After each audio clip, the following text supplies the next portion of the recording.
The calendar flips to May, and the White Sox are not much better record-wise at this point than they were in 2024. Let's talk about how sad that is, yet how this 2025 team is slightly different next on Locked On White Sox.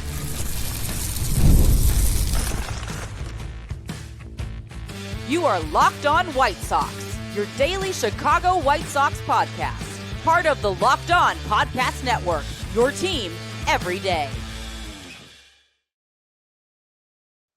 Hello, I'm your host, Todd Welter, a lifelong Sox fan. I write for SouthsideShowdown.com, part of the FanSide Network, and I've also covered Major League Baseball for outlets such as the Associated Press.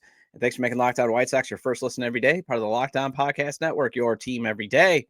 Make sure to hit the like button on today's episode. Subscribe to the YouTube channel at Locked On White Sox if you've not done so already, and also follow or subscribe to the show wherever you get your podcasts.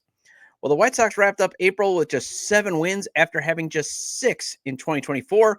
Let's discuss how things barely got better record-wise, but there's some differences that could point towards this season avoiding record losing again. Then let's go over if Shane Smith stuck it to his former team. And finally, I wanted to discuss last night's batting order and how it was a clue that, once again, Tim Elko is not going to be in the big leagues anytime soon. And this episode is brought to you by Monarch Money. Take control of your finances with Monarch Money. Use code LOCKEDONMLB at monarchmoney.com for 50% off your first year. All right, so first of all, the White Sox are 21-68 over the past 3 Aprils. 8 wins in 2023, 6 in 2024, 7 in 2025. And they even finished April 2022 with an 8-12 record. The season started on April 8th. You got to go back all the way to 2021 when they had a record over 500 in April. So that just shows you last couple of years when it comes to starting the season, White Sox, not great, Bob. But I know 2 things are true. April starts, they don't mean much unless you somehow finish in a tie at the end of the season for the division or wild card spot. And we know the White Sox are not making the playoffs, so that doesn't matter. And I also said wins and losses, they don't matter this season, since the White Sox are not going to be very good. And the whole point of this season is getting some potential core pieces for the next good team runway to find out if they're actually going to be big league players and if they're viable pieces for hopefully that competitive team in 2027. But still, in the immediate, and I get this when I watch White Sox games, you would like to see a few more wins, especially after enduring that historic losing last year. And last night, it felt like 2024 all over again.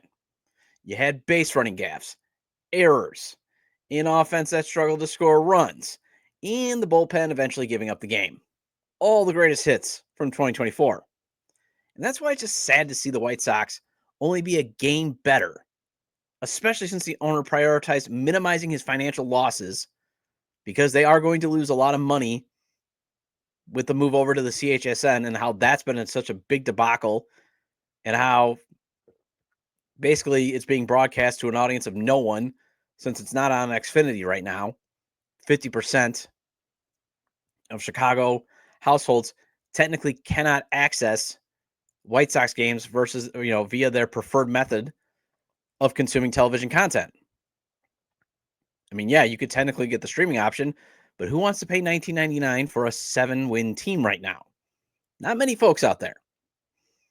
And Jerry prioritized that rather than at least throw the fans a bone, maybe find some better bridge upgrades until these core pieces are ready for the show. I mean, I'm fine with Matt Dice. I'm even fine when you look at the outfield with Mike Tauchman and Austin Slater and Michael A. Taylor. I was fine with them getting signed. I thought it was prudent because they do have skills that could contribute to this thing called winning. However, it's a very limited set of skills, and Tauchman and Slater are injured, and it would have just been nice to see maybe better talent added. It would have been nice to see maybe, Martin Perez's $5 million contract not be the most expensive contract that the White Sox gave out in this past offseason, coming off of losing 121 games. I mean, I get that you wanted to leave some spaces open, maybe, only get guys on a 1-year deal, but you could have, you could have done just a little bit better.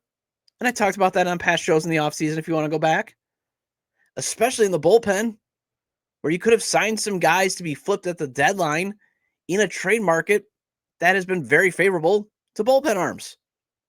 It was very favorable in 2024. I don't see it changing in 2025. However, though, as Seth Greenberg wrote in the Sun-Times recently, and I also had Chicago Sun-Times White Sox beat reporter Kyle Williams on the show a couple weeks back, if you do squint, and you got to squint really hard, you do see some positives that you didn't see in 2024. I think that's just a little bit of the difference. Like, you had no potential core pieces on the next good team on that 2024 roster. There was just none. And you could say, well, Jonathan Cannon got his runway and Davis Martin. But as I've discussed, I don't think those guys are going to be in the rotation in 2027. I think Martin gets traded, and I think Jonathan Cannon might be a long reliever just because, again, you've got potential better options on the way. And I'm not here to polish the turd, okay? I'm just saying there are some differences where two things can be true. You can be disgusted with the overall on-the-field product, but you can also have hope that something is being molded, and hey, some of these things can be fixed. I think that's where you are. Where in 2024, I mean, I remember doing shows last year thinking, well, could they just get to be in fun bad? And briefly they did with that 11-8 stretch, but then they went on that murderous 39 game stretch of schedule where it was like, whoa, there's no hope whatsoever. And the other thing is, one of the reasons where things maybe could get fixed, although it's a big if, because it's almost at the same, it's probably the same problem that was staring them in the face last year for Chris Getz, is the front office just needs to do what's necessary to fix them, because some of these issues are fixable in season. But I like what Greenberg wrote 2 days back in the Sun-Times. This is what he writes. Certain things about the Sox are reasonably encouraging. They've gone from having the worst offense in baseball by miles in 2024 to merely having one of the worst offenses in 2025. They've gone from having the highest staff ERA in the American League to having the 5th highest ERA in the AL. It isn't much of a compliment, but at least they haven't been catastrophically inept in all fronts. Then I'm going to skip down, though. Meanwhile, the Sox already have 8 and 6 game losing streaks this season. They've lost 8 of 9 series. They're 2-10 against the Central Division, having been outscored 28-12 on an 0-6 road trip to Detroit and Cleveland. They're 2-7 against the Athletics and the Angels, the teams projected as the worst in the AL, aside from the Sox coming into the campaign. Before the end of April, Fangraphs dropped the Sox chances of making the playoffs to, no need to reach your calculators, 0%. Only the impossibly terrible Rockies, who've started the season, and this was 2 days ago, 4-24, are at 0% too, as they try not to lose 121 games or more themselves. And about that not so magical number 121, these Sox might be marginally better than last year's rendition. He wrote this again 2 days ago, but 7-21 is a winning percentage of .250. That's a pace to finish essentially right at 41-121 again. We'd ask Sox fans if they can even imagine such indignity, but by now they probably can. So, yeah, I mean, they're marginally better. And I think that's just disappointing. You were hoping that at least, again, could you just get back to factory standards of baseball where you're guaranteed to win 60, you're guaranteed to lose 60. It's what you do with the other 42 that counts. And through the first month, you're seeing that, no, they are not back to factory standards. They're not close. But there is a difference. Again, not here to, paint sunshine and rainbows when we know it's a storm right now. But the difference is they at least have a manager in Will Venable who at least acknowledges losing is not acceptable. Whereas his predecessor, who ruined this organization, was part of the ruining of this organization, Pedro Grifol, he simply just wanted to flush things. I mean, we were still hearing, the flushing of the toilet of losses at this point in April. Remember, that was one of the reasons why when Grifol called the team out against the Orioles for being bleeping flat, that's why I just felt so like, whoa, where's this coming from? Because he always kept minimizing everything. And that was the thing that Pedro, it was always a minimization. Well, we lost. It happens. It's April. You're terrible.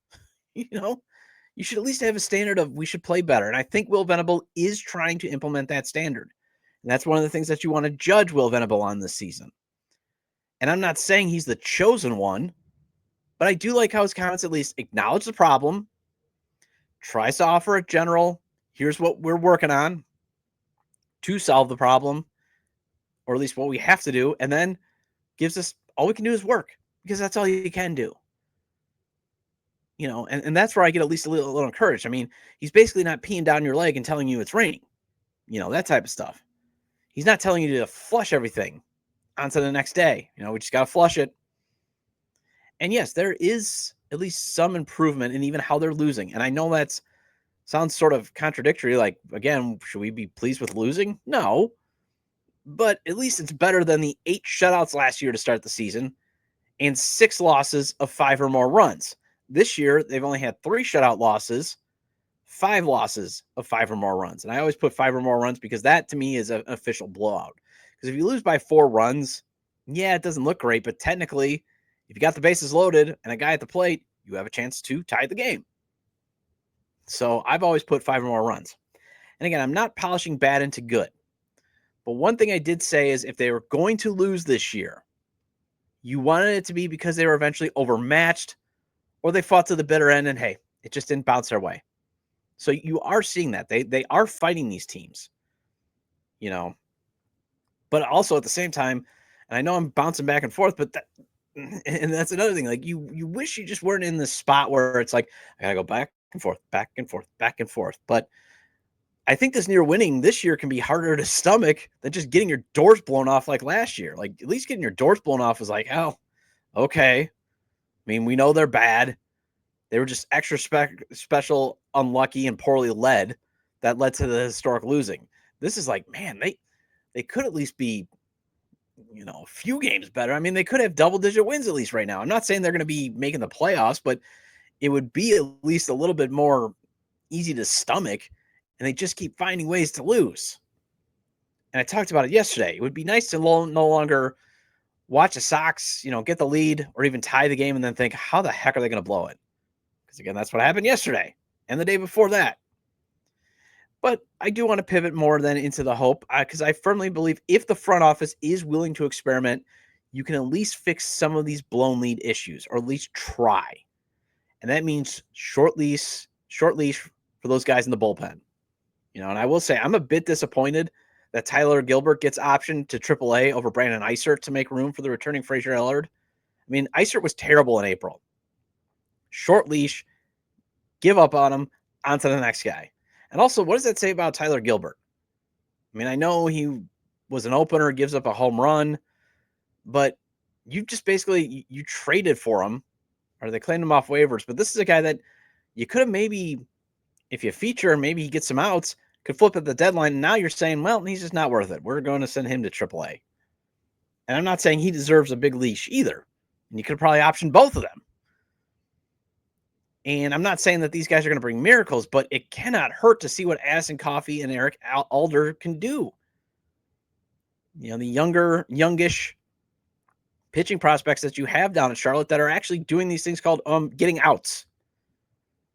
I mean, heck, see if these scrap heap guys like Danny Altavilla or James Karachek can get outs. I mean, I've seen terrible rebuilding teams find guys that can get outs in the bullpen. I've seen it. I've actually watched Dan Kolb make an all-star team. Okay? And Derek Turnbow. But the other thing is maybe just throw some strikes. That's a huge problem right now for the bullpen. Walks. Sox pitching staff has allowed 123 free passes, good for 28th. And when your lineup struggles to hit with hitters in scoring position, with runners in scoring position, your pitching staff can't keep allowing free base runners. The team's bullpen ERA is 4.58, worst in baseball. So that's a one spot on the roster that the team should be cycling through. But you know what? I said that last year. That's why I put the caveat when I talked about this, about can they do it? That's my major gripe with Chris Getz, the unwillingness to cycle through bullpen arms early. And I preface that early because in 2024, the White Sox did use 34 actual pitchers and 35 if you count Danny Mendick. But there was 2.5 months of Tim Hill just being awful. John Brebbia getting 54 games. I mean, there should be no sacred cows in this bullpen. No, hey, let's trot this guy out to showcase him. If they're not getting outs, give them 2 weeks to a month and get on with it. If they're not taking advantage of the opportunity, like, say, Steven Wilson, move on. And I get that they do have to use these guys with weird arm angles, funky deliveries, and try for weak contact because they don't have a ton of swing and miss stuff arms. But still attack the dang strike zone. So I think if you just shorten the leash and be willing to experiment, you might be able to flesh out at least something that is not consistently a blowing lead bullpen or failing to keep the game tied. Shane Smith wasn't brilliant against the team that would not add him to their 40-man roster, but he's still clearing a lot of bars toward being a very good Major League pitcher, and I want to discuss that next on Locked On White Sox.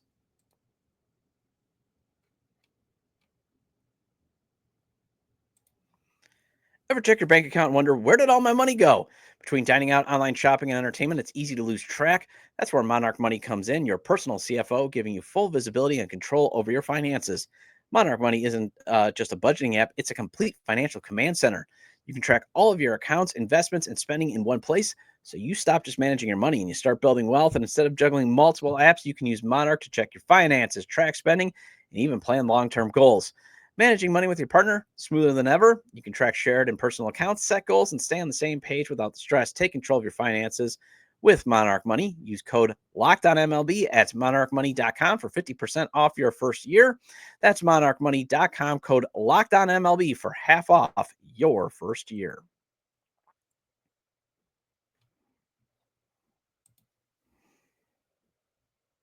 Welcome back to Locked On White Sox. I'm your host, Todd Welter. Again, make sure to hit the like button on today's episode and subscribe to the YouTube channel at Locked On White Sox if you've not done so already. And if you can't catch the show on YouTube, Locked On White Sox is available on all major podcast platforms.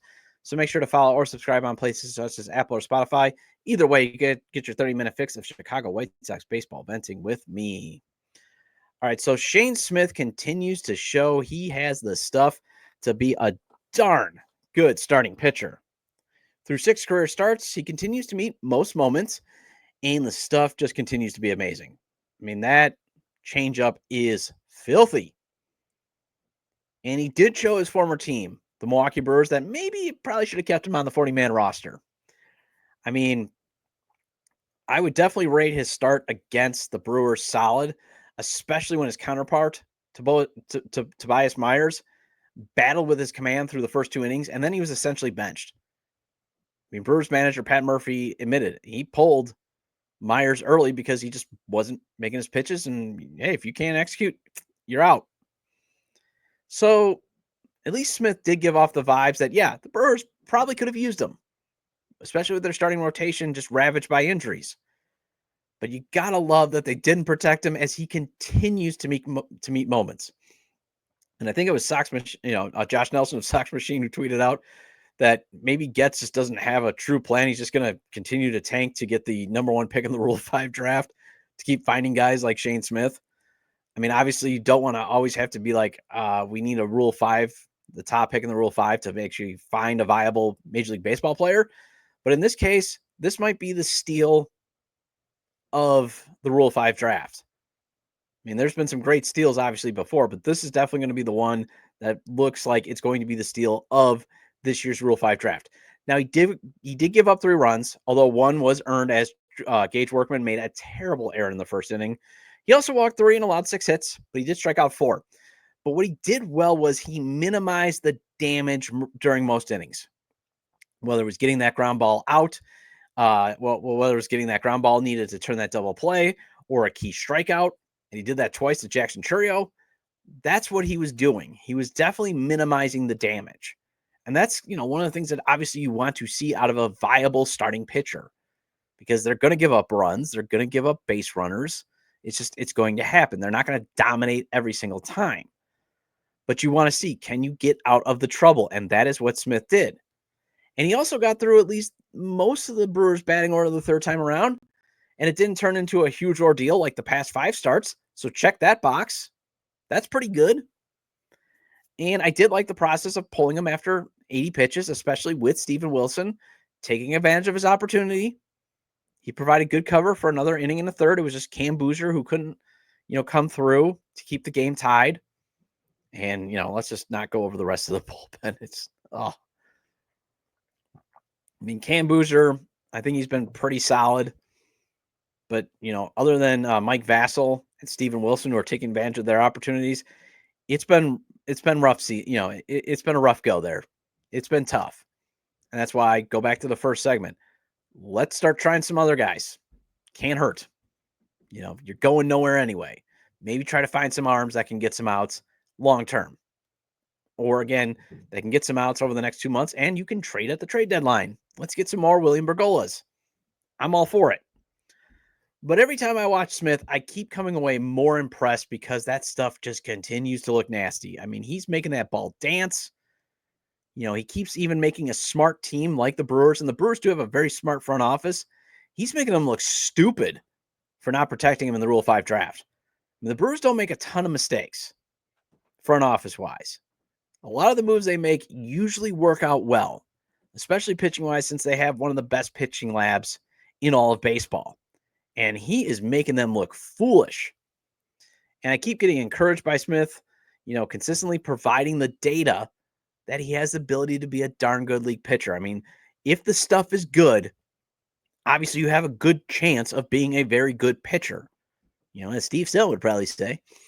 And at this point, he's probably the early clubhouse leader to be the team's all-star representative. And the past couple of days, Venable has, been spotting Sean Burke, Jonathan Cannon, and Davis Martin in an opener to avoid having to face the order 3 times. Smith's shown he doesn't need that, so that's encouraging too. So this is definitely a guy you want to root for and hope and pray he continues to ascend. Speaking of ascension, the calls for Tim Elko's promotion only grow louder each day. Andrew Vaughn struggles at the plate. However, yesterday's lineup provided another clue that I doubt you and I will be seeing the hot-hitting first base prospect at the big league level anytime soon. I want to discuss that next on Locked On White Sox.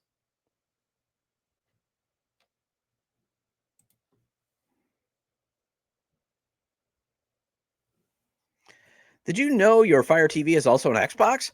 Turn any TV into your gaming and entertainment hub with Fire TV Stick 4K devices, no console required. Just grab your paired controller, subscribe, or sign into Xbox Game Pass Ultimate with EA Play included, and you're ready to play. Dive into hundreds of premium titles from EA Sports, College Football 25 to Call of Duty Black Ops 6 and Avowed, and as easily as you stream your favorite TV shows. It's gaming made simple, and it's all on your Fire TV. And I rock a couple of smart TVs with Fire TV built in, and also the rest of the TVs in my house. I got that Fire TV stick to make sure I can have 4K streaming, watch more than 1.5 million movies and TV episodes from my favorite subscribed services like Netflix, Prime Video, and Disney+. Plus, a Fire TV Stick 4K device is more affordable and easier to travel with and allows me to take it with me when I travel so my daughter can still watch all her favorite shows. And now I can play high-quality Xbox games at a fraction of the cost of a console. Head to Amazon.com/Fire TV Locked On to get started. Xbox Game Pass Ultimate subscription and compatible controller required. Available on select devices, including Fire TV Stick 4K 2nd Gen, Fire TV Stick 4K Max 1st and 2nd Gen, and Fire TV Cube 3rd Gen.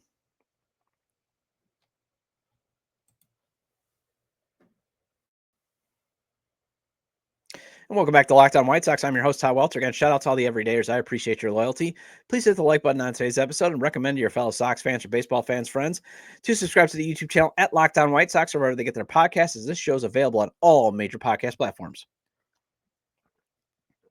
All right, shout out to Beef Loaf of FromThe108.com for being the inspiration for this segment.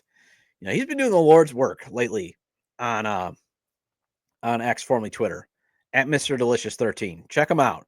He's been doing the Lord's work when it comes to clarifying the lineup every day, as some folks just keep losing their minds about the lineups that they're trying out. Like Joshua Pistachios said leadoff. Look, this team is talent deficient. Okay? It's not going to look like the 1927 New York Yankees. This isn't the big red machine. Okay? They're trying everything. And I like how Beef Loaf has been tweeting out lately, basically explaining like, hey, this is what's just happening. Okay. It's okay. But I think yesterday he was onto something when he tweeted out when he was going over it. Tim Elko needs to work on his figurative TPS reports. And by the way, he went 2 for 3 with a walk and a run scored yesterday. But what he means by that is the Sox charted out Gage Workman at 3rd, Miguel Vargas at 1st, and Andrew Vaughn at DH. And if the team wants to give Gage a runway, that might have to be the lineup, since you don't want to keep Vargas's hot bat out of the lineup. And sadly, this team is still going to show Vaughn love instead of casting him off like Spencer Torkelson and what the Tigers did. And that's exactly what the White Sox should be doing, but they won't. And look, you could say, well, I mean, Gage failed already in how many at-bats with the Cubs? But he is a year younger. He has more positional versatility. Plus, he hits left-handed. So I get why they want to see him before Elko. I totally understand that. Not excusing it because I am an Elko truther, but I get it. You could argue, though, well, why can't you play Workman at short? Why not slot him there for the rest of the season? And Vargas at third. Well, got to remember, Chase Mydroth is eventually coming off the IL, and so is the now redundant Josh Rojas, so you need to keep short open. And for better or for worse, Lenine Sosa, he's also swinging a decent bat. You don't want to take his bat out of the lineup, so you got to have him at second most of the time.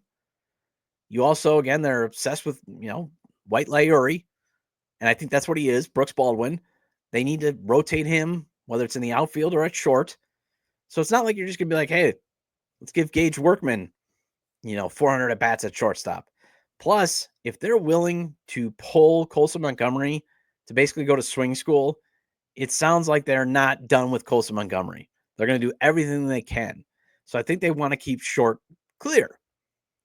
But you could obviously have Workman get at bats at third base, have Vargas at first because he's better defensively than Vaughn, and have Vaughn DH. Although I don't know if that's going to be the case because Will Venable pulled Workman after 2 at bats, and he did commit another costly error. But it is just another sign of this team being resistant to just see if this 26-year-old prospect in Elko could provide you a summer of like your mean Mercedes-like production or a summer of Matt Davidson hitting home runs. They just don't want to do it. I'm convinced of it. And I don't get it because, again, this team's got nothing to lose. It's not like he's going to just start raking and they're going to win more games and it's just going to completely ruin the lottery odds. I mean, they've got a really good chance of finishing in the top 5 lottery odds. Plus, and I was thinking about this, what I don't get is, okay, say Elko continues, like say he comes up and yeah, all he does is hit. Say he's Paul Konerko light. That's where I'll put like his ceiling at. He's not Paul Konerko-ish, but similar production in terms of maybe he hits 260 to 300, 20 to 25 home runs a year. Guess what? He's 26, and the club control clock would not start until, obviously, if he was the starter next year, from 27 to 6 years, 27 plus 6, 33. That would be a first baseman that you could have dirt cheap through age 33. So I don't get why they're not willing to give it a shot because, again, of how that position is not exactly a value position, even though it's an historic and iconic position for the White Sox because of what Paul Konerko and Jose Abreu did. But they're not interested. I think they just look at Elko as organizational depth. I think that's exactly what they think of him. They're not interested in demoting Vaughn. I mean, Getz defended him on Tuesday, pointed out to, well, he's still hitting the ball hard, just not lucky. That's what it is. Even though, and to be fair, Vaughn had an RBI single that tied the game up yesterday, three apiece, but he had 2 terrible strikeouts, and he was wailing at balls outside of the zone. That's not an unlucky hitter. That's a man pressing. And Vargas' swing adjustment, even if he does cool off a bit, it is showing a hitter who may have figured it out. May have figured out at least how to get the bat to the ball more timely, so that way he's not getting overwhelmed by velocity. Because, he only has a home run and a double. But, hey, you take singles. You'll take anything positive from Miguel Vargas. So even if eventually he returns to the mean and say he's just getting out because, the pitcher threw him a good pitch that got him out, that induced the ground ball. At least he's getting out because it's not because just throw him a bunch of fastballs because he can't catch up to it. And maybe this swing adjustment is enough to get him to be a 250 hitter, which is fine. They need to raise the floor too, in terms of the guys that they have. They need to have some guys that are 1 to 2 F4 players. That's fine too. So if Vargas' swing adjustment is what is needed to at least get him to be a serviceable, raising the floor player, you can't take him out of the lineup. And if they do want to see what Workman can do, his better defensive position is third. So yeah, you move Vargas to first, where he's the better fielder than Vaughn, and you DH Vaughn because, hey, he's just unlucky. And then us Elko truthers, we continue to be the unlucky ones because we won't have our wish granted. Well, that wraps up this edition of Locked On White Sox. Thank you for making Locked On White Sox your first listen today. For your second listen, check out the all-new Locked On MLB Game Night. Every game, every night, all season long. Get local analysis on a national scale. Find MLB Game Night on Locked On MLB on YouTube or wherever you listen to your podcasts. And I'll be back tomorrow to go over what to watch for in the Sox upcoming series against Houston. Feel free to leave comments about today's discussion regarding the Sox not being much better than they were in 2024, as they are right now. Shane Smith continuing to impress, and another sign you and I are not going to get Tim Elko coming up anytime soon. You can leave them at the episode page on YouTube, X, formerly Twitter, at Todd J. Dub or at Locked On Sox, or you can email me at lockedonwhitesox@gmail.com. And hey, have a great day, and I'll see you tomorrow.